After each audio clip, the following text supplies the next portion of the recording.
Hey team, let's have a look at our up downs. Looks like this.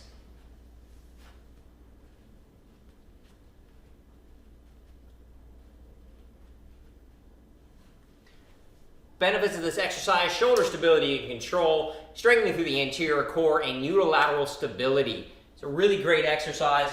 We start in our plank position, abs braced. We come down onto the elbow, making sure we place the elbow directly under the shoulder each time, coming back up into our hands. The hand we touch down with is the hand we come back down with. This allows us to alternate each side evenly.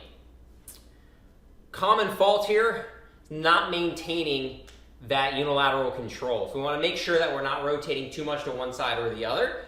And also the same thing that we see for common faults for a plank and a push-up, too much lumbar flexion or extension. So maintain that nice strong line. Don't let the hips sag or don't push back too far. Regression progression strategy is simply reducing the speed and or the load. We can reduce the load by simply dropping down onto our knees, maintaining a nice tight core, and then performing the movement here. And to make this harder, just do it faster. See you soon.